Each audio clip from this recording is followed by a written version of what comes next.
Hello दोस्तों, हम लक्ष्मीकांत की सीरीज में आज हम चैप्टर नंबर 58 पे पहुंच गए हैं, जहां पे हम बात करने वाले हैं स्टेट ह्यूमन राइट्स कमीशन के बारे में।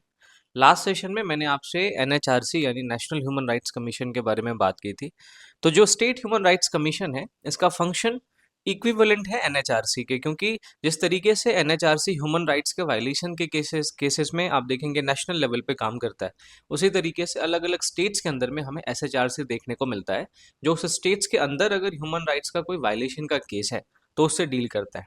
तो हमेशा की तरह इस पूरे टॉपिक को हम छोटे छोटे सब हेडिंग्स के थ्रू समझेंगे। हम समझेंगे कि एसएचआरसी का इस्टेब्लिशमेंट किस तरीके से होता है, एसएचआरसी का कंपोजिशन क्या है, यानी कि एसएचआरसी के चेयरपर्सन कौन होते हैं, उनके मेंबर्स कौन होते हैं, उनके मेंबर्स की एलिजिबिलिटी क्या होती है ना। फिर हम एसएचआरसी के फंक्शंस को समझेंगे, और ये जो फंक्शंस आप होंगे वो आप देखेंगे कि एनएचआरसी के बिल्कुल इक्विवेलेंट होंगे।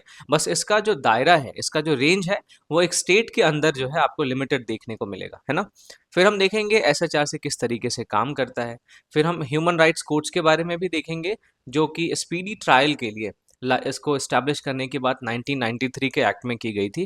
और फिर लास्ट में हम देखेंगे कि 2019 में जो 1993 का ह्यूमन राइट्स के प्रोटेक्शन का एक्ट था, उसमें 2019 में कुछ चेंजेस लाए गए। तो कौन कौन से ऐसे चेंजेस थे जो इस 2019 के अमेंडमेंट के थ्रू लाए गए, हम उसको भी डिस्कस करेंगे। तो आई एम योर दोस्त Rahul Sharma and I welcome you all to Rahul Sharma education. सबसे पहले हम दोस्तों समझते हैं कि एसएचआरसी का एस्टेब्लिशमेंट किस तरीके से हुआ है। अब जब मैंने आपको एनएचआरसी पढ़ाया था, तो वहां पे मैंने आपको बताया था कि 1993 में the protection of human rights act को पास किया गया, ठीक है। अब इस एक्ट ने एनएचआरसी को क्रिएट किया था।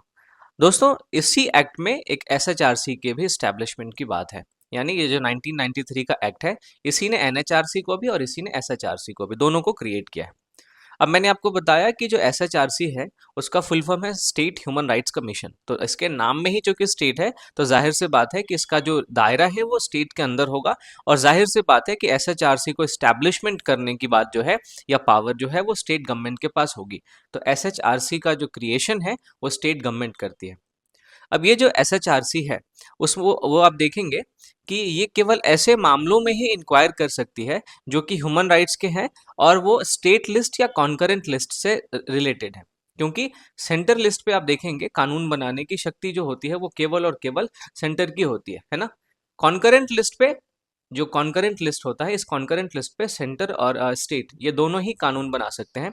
तो ऐसे मामले जो कॉन्करेंट लिस्ट में आते हैं और ऐसे मामले जो स्टेट लिस्ट में आते हैं, इन दोनों लिस्ट के मामलों में जो भी ह्यूमन राइट्स के वायलेशन के केसेस होंगे, उसके बारे में एसएचआर से इंक्वायर कर सकता है।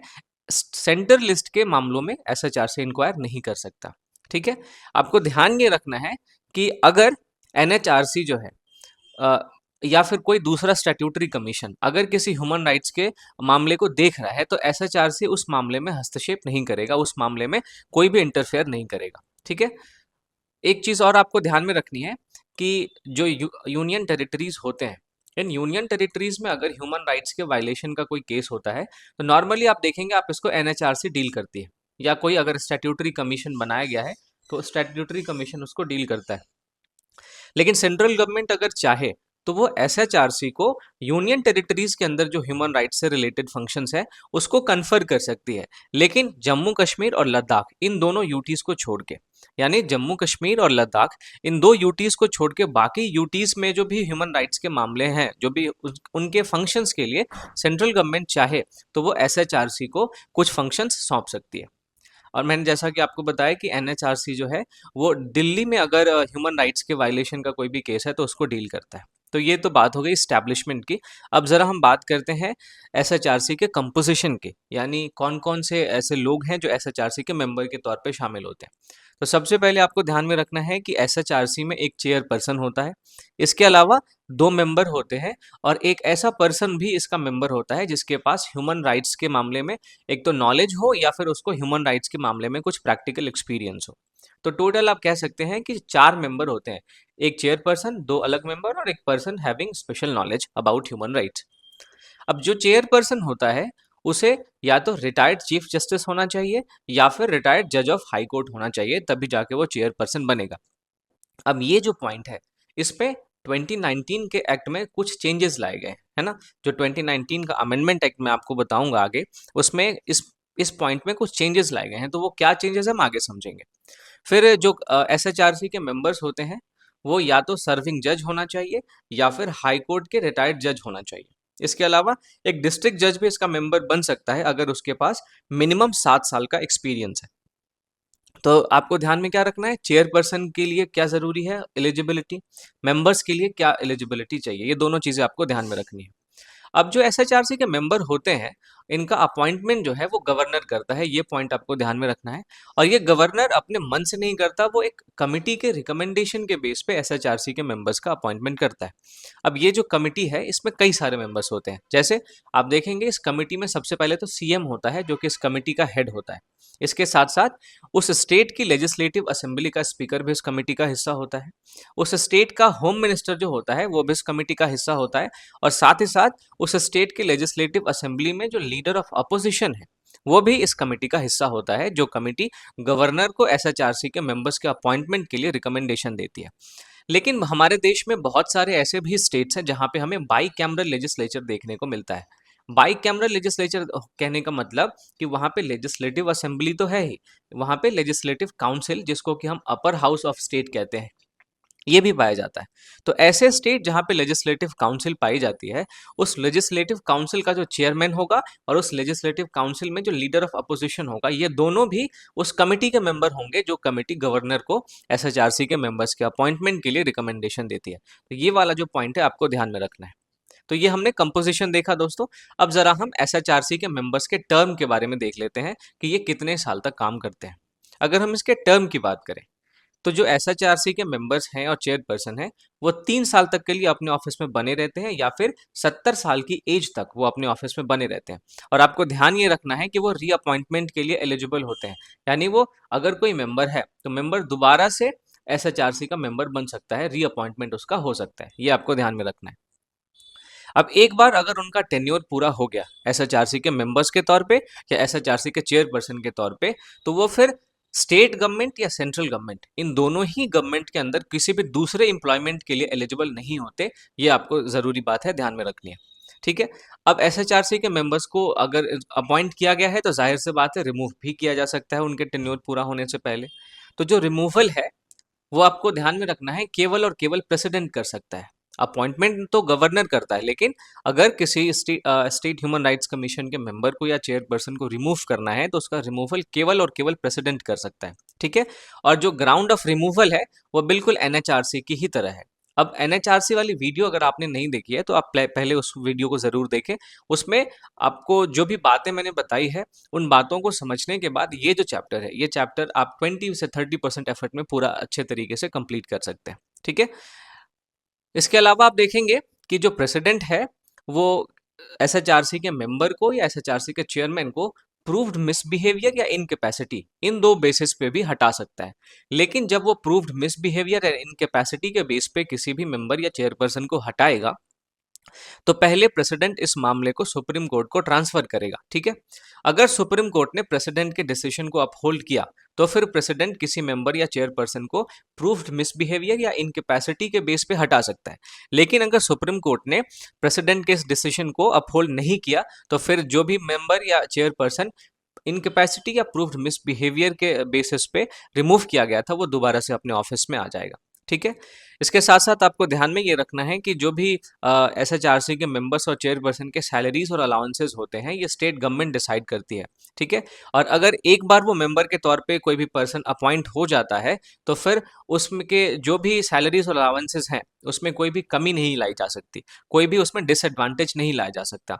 इसका पर्पस ये होता है कि एसएचआरसी के जो भी मेंबर हैं वो ऑटोनॉमी के साथ काम कर सकें, वो इंडिपेंडेंस के साथ काम कर सकें और वो इम्पार्शियलिटी के साथ काम कर सकें, ताकि हमारे देश के अंदर जितने भी ऐसे वीकर सेक्शन हैं जिनके ह्यूमन राइट्स का हमें लगातार वायलेशन देखने को मिल रहा है उनको जस्टिस मिल सके।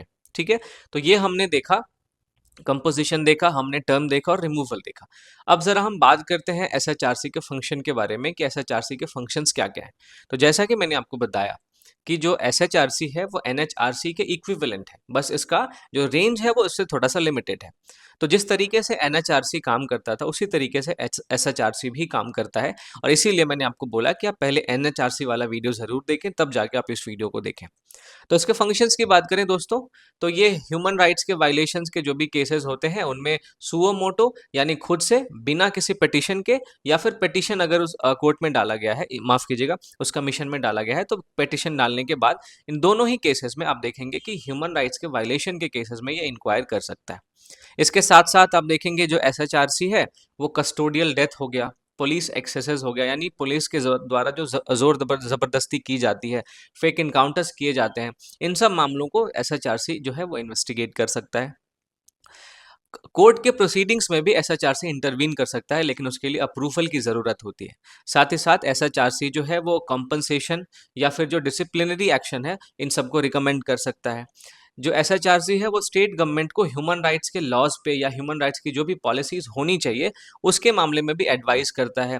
एसएचआरसी के मेंबर्स रेगुलरली आप देखेंगे जेल्स को विजिट करते हैं, डिटेंशन सेंटर को विजिट करते हैं, जो भी जुवेनाइल या मेंटल होम्स होते हैं उनको विजिट करते हैं और उनमें क्या क्या रिफॉर्म्स लाए जाने चाहिए वो रिफॉर्म सजेस्ट करते हैं।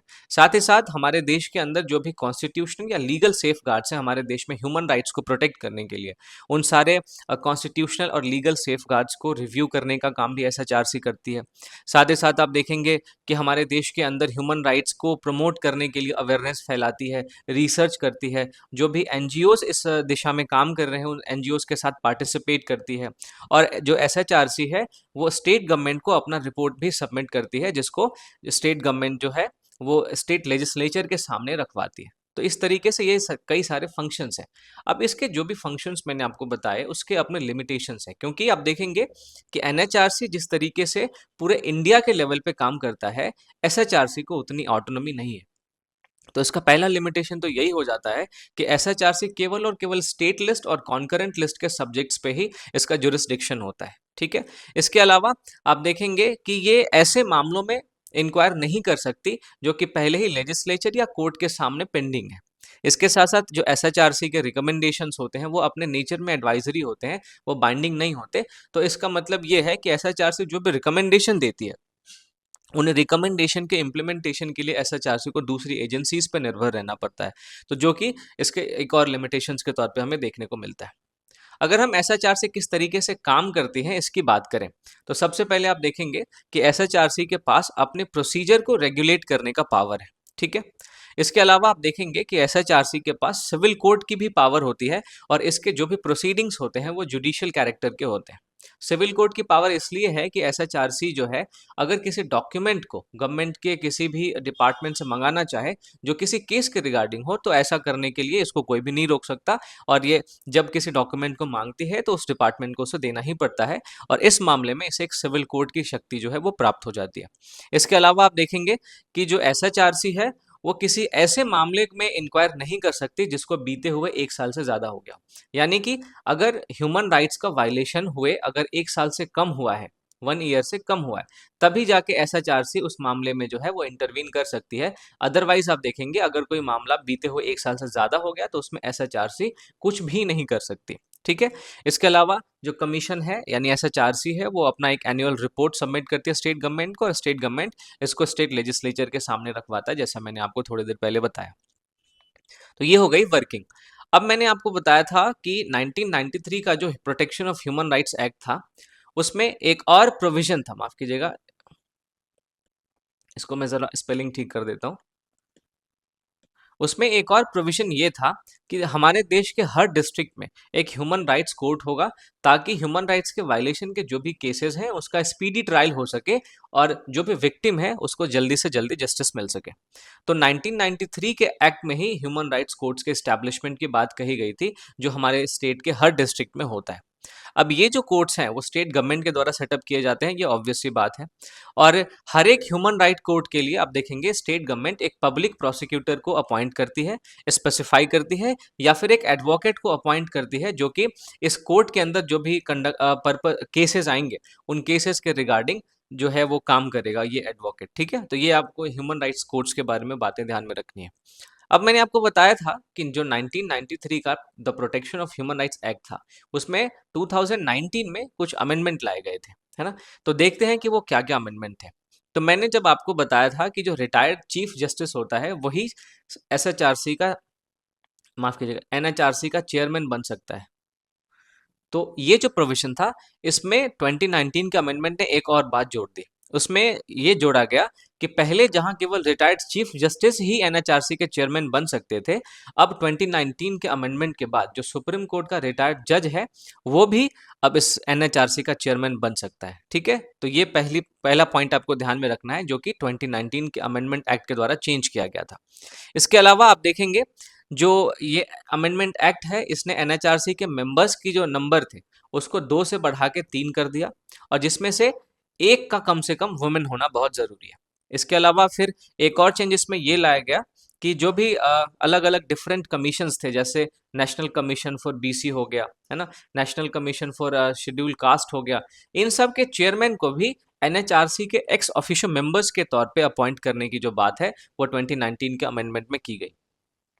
इसके साथ साथ आप देखेंगे, जो एनएचआरसी के मेंबर्स के टर्म थे, जो कि पहले 5 साल थे, उसको कम करके 3 साल कर दिया गया, और साथ ही साथ जो रीअपॉइंटमेंट का प्रोविजन था, वह भी इस 2019 के अमेंडमेंट एक्ट के थ्रू ऐड किया गया। इसके अलावा आप देखेंगे, जो हाई कोर्ट का रिटायर्ड चीफ जस्टिस है, केवल वही एसएचआरसी का चेयरपर्सन नहीं बन सकता, बल्कि हाई कोर्ट का अगर कोई रिटायर्ड जज है, तो वो भी एसएचआरसी के चेयरमैन के तौर पे अपॉइंट हो सकता है। ये सेम चीज में जो मैंने अभी आपको एनएचआरसी के केसेस में बताया, इसमें ये कहा गया था कि केवल रिटायर्ड सीजेआई ही नहीं, बल्कि जो रिटायर्ड जज है सुप्रीम कोर्ट का, वो भी एनएचआरसी के चेयरमैन के तौर पे अपॉइंट हो सकता था। उसी तरीके से रिटायर्ड हाई कोर्ट का जज भी एसएचआरसी के चेयरमैन के तौर पे अपॉइंट हो सकता है। इसके अलावा आप देखेंगे, जो सेंट्रल गवर्नमेंट है, वो एसएचआरसी को किसी यूटीज में अगर ह्यूमन राइट्स का कोई मामला है, तो उसके फंक्शंस को थोड़ा सा सौंप सकती है एसएचआरसी को, जो कि मैंने आपको शुरुआत में ही बताया था। तो ये कुछ बातें जरूरी थी, जो कि 2019 के अमेंडमेंट एक्ट के थ्रू इस एक्ट 1993 के एक्ट में ऐड की गई थी, जिसके बारे में आपको जानना जरूरी था। तो ये दोस्तों आज का सेशन था, जिसमें हमने एसएचआरसी के सारे जरूरी पहलुओं को टच किया, और मैं उम्मीद करता हूँ कि ये सेशन आपके लिए अच्छा फायदेमंद रहा। और अगर आपको वीडियो पसंद आई हो, तो प्लीज़ जाने से पहले लाइक ज़रूर करें, आप अपने दोस्तों में इसको शेयर ज़रूर करें, और अगर आपने अभी तक मेरे चैनल को सब्सक्राइब नहीं किया है, तो सब्सक्राइब ज़रूर करें। आपको इस सेशन के पीडीएफ के लिए मेरे टेलीग्राम चैनल को ज्वाइन करना है, जिसका लिंक आपको डिस्क्रिप्शन में मिल जाएगा, और ये पीडीएफ आपको बिल्कुल फ्री ऑफ कॉस्ट अवेलेबल करवाया जाता है। ठीक है, तो मिलता हूँ आपसे अगली वीडियो में, तब तक के लिए थैंक यू फॉर वॉचिंग।